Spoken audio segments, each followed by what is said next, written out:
You're welcome to the third step of the board transformation process. In this step, we're going to talk about recruiting new board members to complement your board. Now, we started with understanding your role and that of your board members. The next step, we went on to help you reactivate your board, whether they are passive, disengaged, or inactive, getting them to step up. And in this third part of the process, we are going into bringing new board members to complement your board.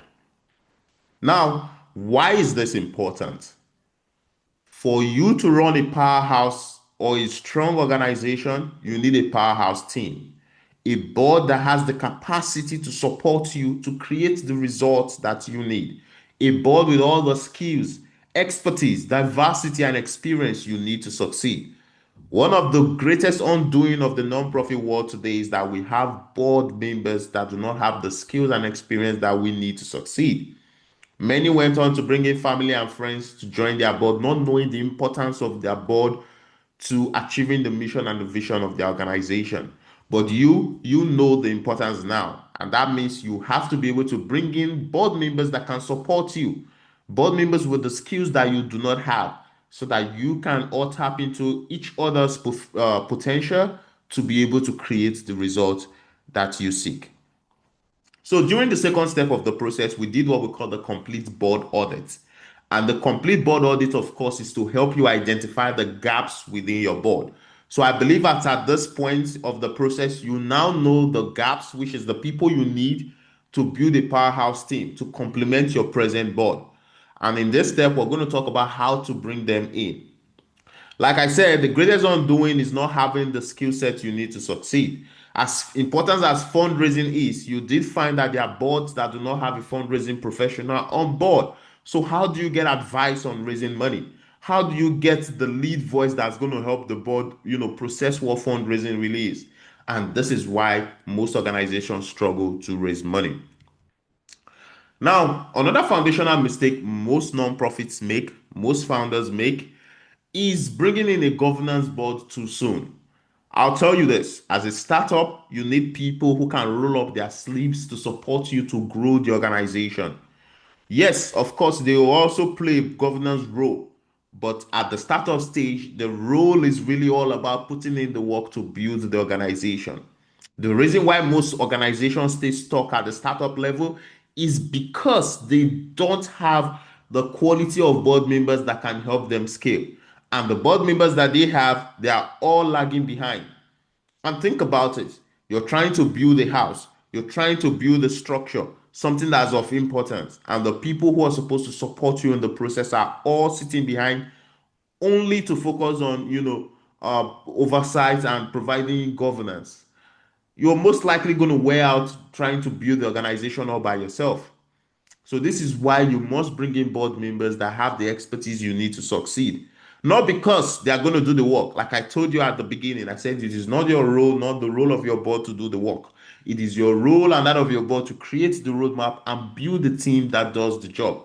And this is what building a board that has experience is all about. When you bring in a fundraiser, when you bring in a marketer, when you bring in a business development professional, they're not going to be out there, pursuing fund donors, but they can be able to create a roadmap. For example, the fundraiser can be able to create a plan to help the organization raise money, recruit the team that's going to execute that plan, and of course, work with these teams as they do the day-to-day execution, providing leadership and oversight. So it is important you have all the skills you need, and then it is important that each of these board members are open to rolling up their sleeves to work with you to execute the mission and the vision of the organization. Of course, as the organization grows, for example, you could start with volunteer staff, and then as you grow into part-time staff and then full-time staff, and then you begin to bring in leaders, these board members can step back from providing leadership and oversight into just governance, and then you have leaders running the show within the organization. This is how you scale from small to mid-sized and then to a large organization. Now, there are 11 essential skills you need to run a successful nonprofit? The very first is fundraising and development expertise. You need somebody who's going to advise you as regards fundraising, somebody who can create a fundraising plan and lead a fundraising team. You need a strategic planner. You need someone who's good in finance, budgeting, and legal compliance. You need somebody who's good in marketing, communications, and brand messaging. You need somebody who's good in program design, evaluation, and measurement. You need somebody who's good in operations, project management, and systems. You need somebody who's good in partnership and stakeholder engagement. You need somebody who's good in community outreach and advocacy. You need somebody who's good in human resource and team culture. And importantly, you need someone with a lived experience, because having someone with a lived experience changes the game entirely for your nonprofit, because then you can have somebody speaking from a place of the experience who has gone through the problem and then can be able to provide you first-hand feedback. Now, like I said, your board has to function in a certain way. They have to work with you to plan out every aspect of the organization, from fundraising to partnership to marketing to business development to, you know, team building, every aspect of the organization. And after planning that with you, they then go on to go create a detailed plan of action for each part of this organization. Those plans are then taken together into one, making up your strategic plan. And then they recruit the team that's going to work with you, and then you all begin to execute with these teams as they provide, accountability and oversight for these teams, and then you provide accountability and oversight for these board members. That's how your board is supposed to function. Most importantly, you need a board recruitment committee to go through this process. I don't advise you going through this process on your own. You don't want to show to board members that you're a one-man show. You want your new board members to know that you already have board members who are working with you, and that's why it's important to go in with your board recruitment committee. One or two other board members who are presently on your board should be able to shadow you and work with you through this process, including joining you for interviews, joining you for the onboarding session. If you're organizing um, a board recruitment awareness event, they should be a part of it as well. This goes to show to other new board members that are coming in that you are a serious organization, and then they are going to take their role seriously. Now, there are several processes to recruiting new board members. The very first starts with the board recruitment planning. The second step is developing your recruitment material. The third step is launching your outreach. The fourth step is vetting and interviewing prospects. The fifth step is running your background check. The sixth step is onboarding these new board members. And then the last step is running your introductory board meeting. Let's go into each of these steps so that you can know how to execute this step for your organization, each of these steps, and then you can go on to go recruit your new board members. The very first step is recruitment planning. You want to be able to plan out how to bring in these board members step by step. You want to be able to define the kind of board members you're looking to bring in, where you're going to find them, how you're going to recruit them, what's the value proposition for joining your board, your recruitment timeline, the materials you need to recruit them, your budget if you're going to be spending money on this process. That's where board recruitment planning comes in, because when you're able to spell out this process this way, you can then go in executing each step of the process one step at a time.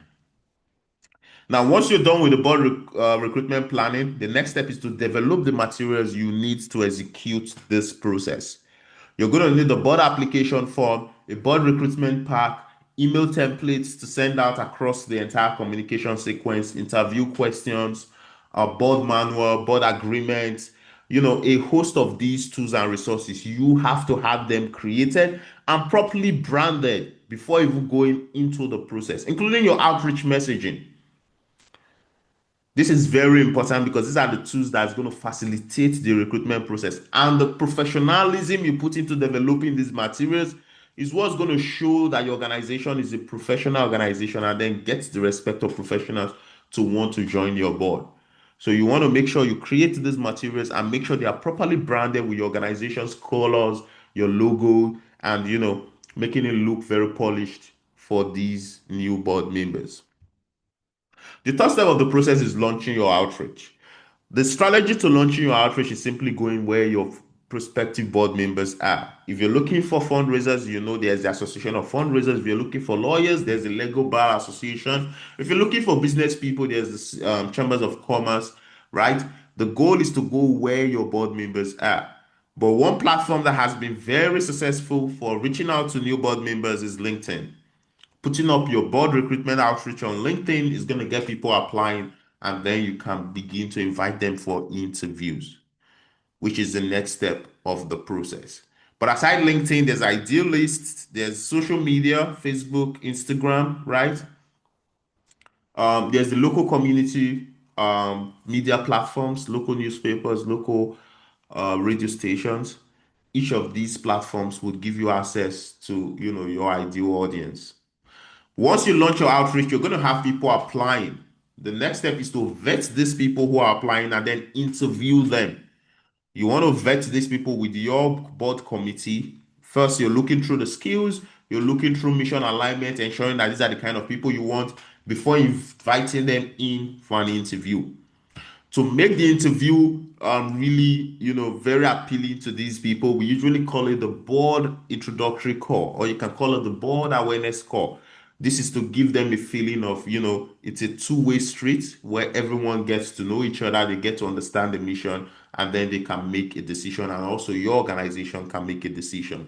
So that's how you need an email template already on ground to be able to send out. And after interviewing them, you can be able to send out conditional offer once you feel like these are the people you want to move forward with.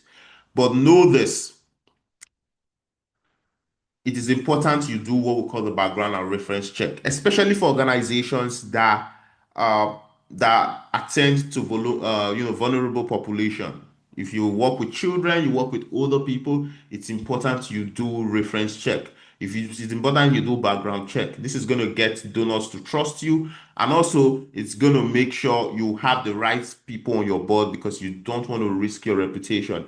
Imagine having a pedophile on your board and you're working with children. You most likely damage the organization just by that one wrong move.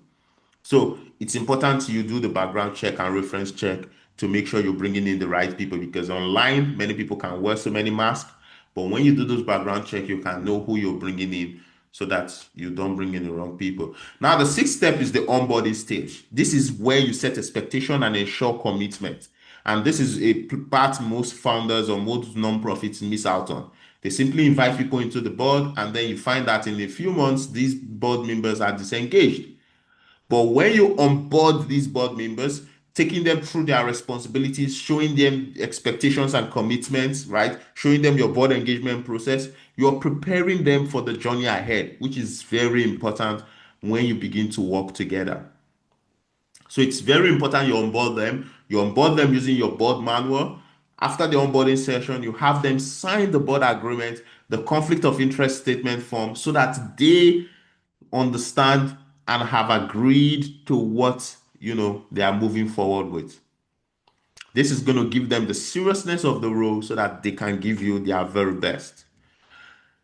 Now, after the onboarding call, you need to do what we call the introductory board meeting. This is where you then bring all the board members together, the old and the new board, so that everybody gets to meet themselves, right? And then introduce themselves. They can share their passion, share their experiences, share their expertise, so that board members begin to become familiar with each other, as you all will be working as a team for the next 2 to 3 years, depending on your board tenure. It's also important that you set up a sort of a body system where you're connecting new board members to old board members so that they can start, building that sort of a bond that can get everyone to start working together. Now, it's very important for you to understand that the board recruitment process does not stop. If you can set up a page on your website where people can consistently apply to join your board, it's going to be very helpful for you. So that when it's time to bring in or replace a board member, you already have a pool of professionals, a pool of candidates you can choose from and invite in for interviews and then take them through the board recruitment process. For many non-profits make the mistake of just recruiting one time and off they go. But it's very important that you set this process running, have a funnel running for it. As people apply, keep them waiting until you have a space on your board, and then you can begin to reach back to them to invite them in. This is going to provide you a rich pool of candidates that you can always tap into anytime for your nonprofit. Now, this is it. The secret to success is good leadership. And good leadership is all about making the lives of your team members better. And one of the best way to make their lives better is by making sure they have all the skills they need to be able to do a good work. And this is what board recruitment is all about. So go on the module, take the tools that we've provided you, from the board application forms to the outreach content to the board agreement, customize them, set them up, and begin to use them for your mission. I'll see you in the next step where we talk about strategic planning, which is really the heart of establishing commitment, a sense of joint purpose that's needed for them to work with you as you go on this journey. I'll see you on the other side.